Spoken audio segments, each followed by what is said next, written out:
1977년 11월 15일 니가타현 니가타시에서 일어난 일입니다. 그날 저녁 6시 반 13살 요코타 메구미가 배드민턴 연습을 마치고 집으로 향했어요. 학교에서 집까지는 걸어서 10분 정도의 거리였습니다. 평소와 다를 바 없는 평범한 하교길이었죠. 하지만 메구미는 그날 밤 집에 돌아오지 않았어요. 어머니 사키에 씨가 처음 이상함을 느낀 건 7시가 넘어서였습니다. 평소 같으면 벌써 집에 와 있을 시간이었거든요. 메구미가 늦네. 그렇게 중얼거리며 현관문을 열어봤지만 아무도 없었어요. 8시가 되어도 메구미는 나타나지 않았습니다. 사키에 씨의 가슴이 조급해지기 시작했어요. 아버지 시게루 씨가 회사에서 돌아온 건 8시 반이었습니다. 메구미가 아직 안 왔어요. 아내의 말을 듣고 시게루 씨도 당황했어요. 13살 딸이 이렇게 늦을 리가 없었거든요. 부부는 급히 학교와 친구들에게 연락을 취했습니다. 하지만 아무도 메구미를 본 사람이 없었어요. 배드민턴 연습이 끝난 후 평소처럼 집으로 향했다는 게 전부였습니다. 그날 밤 요코타 부부는 잠들 수 없었어요. 혹시나 해서 경찰에 신고도 했지만 경찰은 하룻밤 지나보면 돌아올 거라며 대수롭지 않게 여겼습니다. 당시만 해도 가출이나 단순 실종으로 생각했던 거죠. 다음 날이 되어도 메구미는 나타나지 않았어요. 요코타 부부는 동네를 샅샅이 뒤졌습니다. 학교 주변 친구들 집, 자주 가던 상점까지 모두 찾아다녔어요. 사진을 들고 다니며 우리 딸 못 봤냐고 물어봤지만 아무런 단서를 찾을 수 없었습니다. 일주일이 지나고 한 달이 지나도 메구미는 돌아오지 않았어요. 경찰 수사도 제대로 진전이 없었습니다. 단순 가출로 처리되어 적극적인 수사가 이루어지지 않았거든요. 요코타 부부는 절망감에 빠졌어요. 우리가 뭘 잘못했을까? 메구미에게 무슨 일이 생긴 걸까? 매일 밤 그런 생각들로 잠 못 이루는 날들이 계속되었습니다. 시간이 흐를수록 주변 사람들의 관심도 줄어들었어요. 처음에는 동네 사람들도 함께 걱정해 주었지만 몇 달이 지나자 점점 무관심해졌습니다. 하지만 부모의 마음은 달랐어요. 사키에 씨는 메구미 방을 그대로 두었습니다. 침대 위에는 메구미가 좋아하던 인형이 그대로 놓여 있었어요. 언젠가 돌아올 거야. 그렇게 믿으며 매일 방을 청소했습니다. 시게루 씨는 회사에서 돌아오면 동네를 돌아다녔어요. 혹시나 해서 새로운 단서가 있나 살펴보는 거였죠. 1년이 지나고 2년이 지나도 아무런 소식이 없었어요. 주변에서는 이제 포기하는 게 어떻겠냐는 말도 나왔습니다. 하지만 요코타 부부는 포기할 수 없었어요. 메구미는 그들의 유일한 딸이었거든요. 1980년대 들어서면서 조금씩 이상한 소문들이 들리기 시작했어요. 일본 해안가에서 실종된 사람들이 여러 명 있다는 얘기였습니다. 모두 젊은 남녀들이었고 실종 당시 상황이 비슷했어요. 하지만 그때만 해도 단순한 우연으로 여겨졌습니다. 1987년 충격적인 사건이 터졌어요. 북한에서 탈출한 김연희가 대한항공기 폭파 사건을 자백하면서 놀라운 사실을 폭로한 거였습니다. 자신이 북한에서 일본인 여성으로부터 일본어를 배웠다는 거였어요. 그 일본인 여성의 이름은 다구치 야에코였습니다. 1978년 사도가시마에서 실종된 여성이었죠. 이 사건을 계기로 일본 사회는 충격에 빠졌어요. 실종된 일본인들이 북한에 납치되었을 가능성이 제기된 거였습니다. 요코타 부부도 이 소식을 들었어요. 혹시 메구미도? 그런 생각이 머릿속을 스쳤지만 믿고 싶지 않았습니다. 1990년대 들어서면서 납치 의혹은 더욱 구체화되었어요. 여러 실종 사건들 사이에 공통점이 발견되기 시작했습니다. 모두 바닷가 근처에서 실종되었고, 당시 북한 공작선의 활동이 활발했던 시기와 일치했어요. 요코타 부부는 서서히 진실을 받아들이기 시작했습니다. 메구미가 북한에 납치되었을 가능성 말이에요. 1997년 결정적인 증거가 나타났어요. 북한에서 탈출한 증언자가 요코타 메구미라는 일본 여성을 북한에서 봤다고 증언한 거였습니다. 그제서야 요코타 부부는 확신할 수 있었어요. 메구미가 살아있다는 것을. 하지만 기쁨보다는 분노와 절망감이 더 컸습니다. 20년 동안 딸이 어디에 있는지도 모른 채 고통받았던 세월을 생각하니까요. 요코타 부부는 즉시 행동에 나섰어요. 다른 납치 피해자 가족들과 함께 북조선에 납치된 일본인을 구출하는 가족회를 결성했습니다. 시게루 씨가 대표를 맡았어요. 우리 아이들을 반드시 데려와야 합니다. 기자회견에서 시게루 씨는 떨리는 목소리로 말했습니다. 사키에 씨는 옆에서 메구미의 사진을 들고 있었어요. 13살 때의 밝은 미소를 짓고 있는 메구미의 모습이었습니다. 그때부터 요코타 부부의 진짜 싸움이 시작되었어요.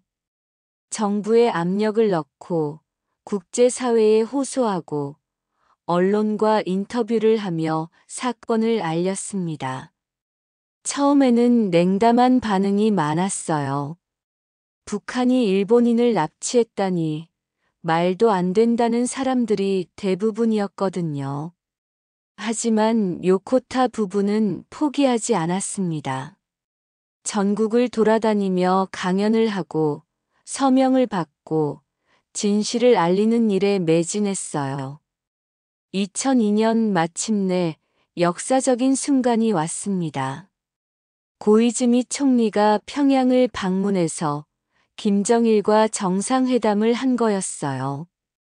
그 자리에서 김정일은 일본인 납치 사실을 공식 인정했습니다. 요코타 부부는 TV 앞에서 그 순간을 지켜봤어요.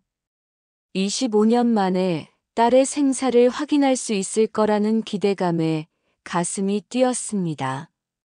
하지만 북한이 전해준 소식은 절망적이었어요. 메구미가 1994년에 사망했다는 거였습니다. 자살이라고 했어요. 요코타 부부는 그 말을 믿을 수 없었습니다. 우리 메구미가 그럴 아이가 아니야. 분명히 거짓말이야. 북한이 제공한 사망 진단서와 유골도 가짜로 판명되었어요. DNA 검사 결과 메구미의 것이 아니라는 게 밝혀진 거였습니다. 요코타 부부의 싸움은 계속되었어요. 이제는 메구미가 살아있다는 것을 증명하고 북한이 진실을 말하도록 압박하는 일이었습니다. 2004년 충격적인 소식이 전해졌어요. 북한에 있는 메구미의 딸 사진이 공개된 거였습니다. 메구미와 북한 남성 사이에서 태어난 딸이 있다는 거였죠. 사키에 씨는 그 사진을 보고 울었어요. 메구미를 닮았어. 우리 손녀야. 할머니가 된 기쁨과 딸을 만날 수 없는 슬픔이 동시에 밀려왔습니다.